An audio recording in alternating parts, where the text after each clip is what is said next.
Magandang araw po sa nakakanood ng video na ito. Ako nga po pala si Aaron S.J. Ruiz ng topic natin for our devotion. Ngayong araw na ito ay pumapatungkol kay King Jehoahaz ng Judah. So nandito pa rin tayo sa Southern Kingdom at makikita natin dito yung pamumuhay niya bilang hari at kung paano siya namuhay bilang individual sa panahon ng pagkatapos ng kanyang ama. So pagkatapos ni Haring Manases, no?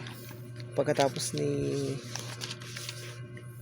Haring Josias, no, ay nagkaroon ng anak, no, na si Haring Jehoahaz, at makikita natin dito na siya, no, bilang hari ay hindi rin naging maayos ang kanyang pamamahala sa bahay ng Israel at hindi siya gumawa, no, ng mabuti sa paningin ng ating Diyos. Sabi dito, 2 Kings chapter 23 verse 31 hanggang sa mga sumusunod na talata. Sabi, si Jehoahaz ay 23 taong gulang nang siya magsimulang maghari, at siya ay naghari sa loob ng 3 buwan sa Jerusalem. Ang pangalan ng kanyang ina ay si Hamutal na anak ni Jeremias na taga Libna.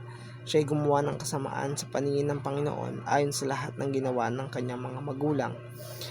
Ibinalanggo siya ni Faraon Neco sa Ribla sa lupain ng Hamat upang siya hindi makapaghari sa Jerusalem, at ipinagbuwis ang lupain ng 100 talentong pilak at 1 talentong ginto. So ating makita dito, no, na nagkaroon ng mga political na exercise, no, mga practices dito, dahil ang Egypt ay gustong sumuport dun sa Assyria para labanan yung Babylon, pero dahil dun sa Babylon, no, ay nasakop din ang buong Israel, no, yung United Kingdom na yon. At makita natin dito na ang ating Diyos ay talagang gumagawa at siya yung may control ng lahat ng bagay pagdating sa politics at sa manghari.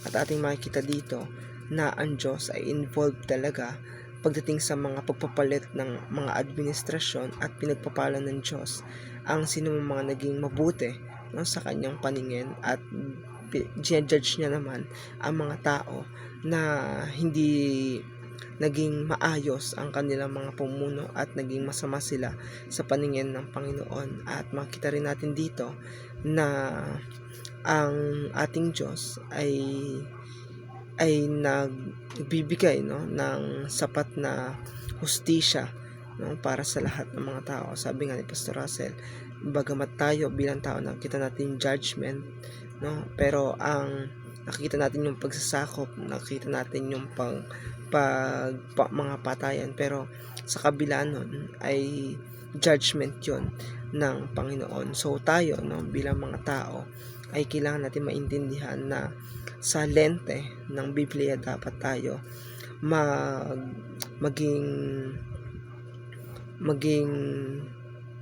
magbigay ng judgment, no, at maintindihan natin kung ano nga ba yung nilalaman ng Bible. So ito lamang po ang ating devotion ngayong araw na ito. Maraming pong salamat.